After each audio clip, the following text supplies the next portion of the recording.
মই কাবাৰ গাৰ্লফ্ৰেণ্ডৰ কথা ক'ব গৈছো নেকি তেওঁতো শ্যামকানু মহন্তৰ ঘৰত গৈ পাৰ্টি কৰি আছিল যাৰ একেবাৰে লাজ নাই যে মই লাজ তাজ একো নাই মোৰ নাক টাক মই অলৰেডি কোনে নাক কাটিছিল সুপৰ নাখায় নে কোনে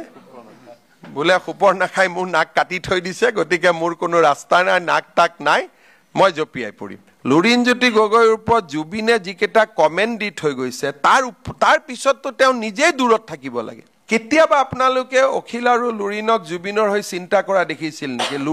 লুৰিণজ্যোতি গগৈৰ ওপৰত জুবিনে যিকেইটা কমেন্ট দি থৈ গৈছে তাৰ পিছততো তেওঁ নিজেই দূৰত থাকিব লাগে কি কৈছিল ফটুৱা পাৰ্টি বুলি কৈছিল ন বিজুস তাৰ পিছত কাৰোবাৰ যদি একদম লাজ নাই হিহে বিলাকত সোমাব যাৰ একেবাৰে লাজ নাই যে মই লাজ তাজ একো নাই মোৰ নাক টাক মই অলৰেডি কোনে নাক কাটিছিল সুপৰ নাখায় নে কোনে বোলে সুপৰ নাখায় মোৰ নাক কাটি থৈ দিছে গতিকে মোৰ কোনো ৰাস্তা নাই নাক টাক নাই মই জপিয়াই পৰিম এই ধৰণৰ কথা আৰু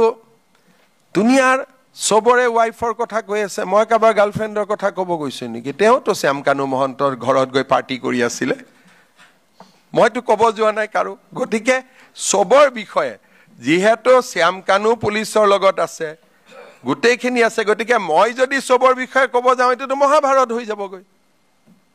কিন্তু এইটো কথা ঠিক যে যদি জীৱিত কালত জুবিনে শ্যামকানুৰ লগত ফটো উঠিছিলে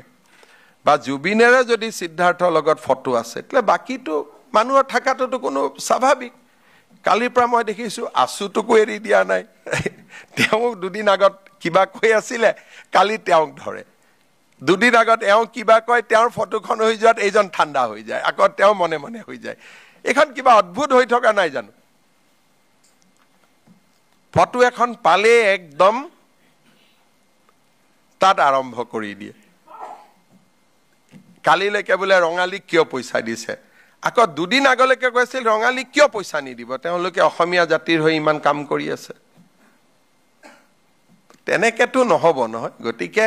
যিটো কাম আমাৰ দায়িত্ব যে জুবিনৰ মৃত্যু হক হত্যা হক কিয় হৈছিল অসমৰ ৰাইজক আমি জনাব লাগে সেই দায়িত্বটোহে আমাৰ দায়িত্ব কেতিয়াবা আপোনালোকে অখিল আৰু লুৰিণক জুবিনৰ হৈ চিন্তা কৰা দেখিছিল নেকি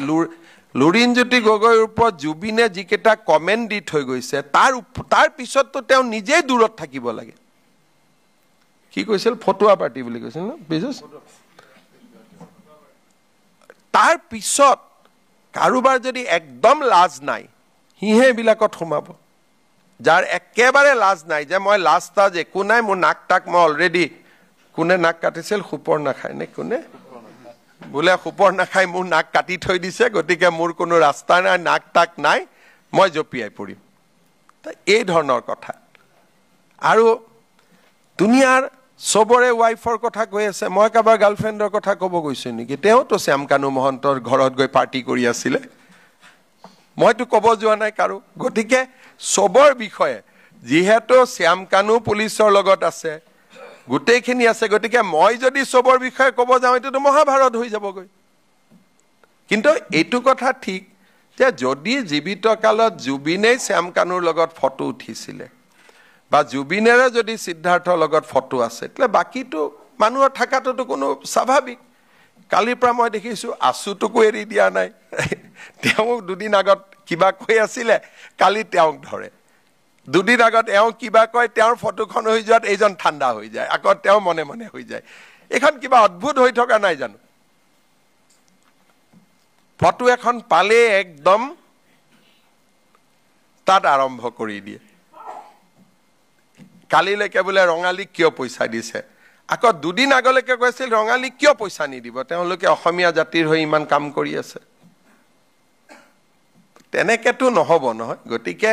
যিটো কাম আমাৰ দায়িত্ব যে জুবিনৰ মৃত্যু হক হত্যা হক কিয় হৈছিল অসমৰ ৰাইজক আমি জনাব লাগে সেই দায়িত্বটোহে আমাৰ দায়িত্ব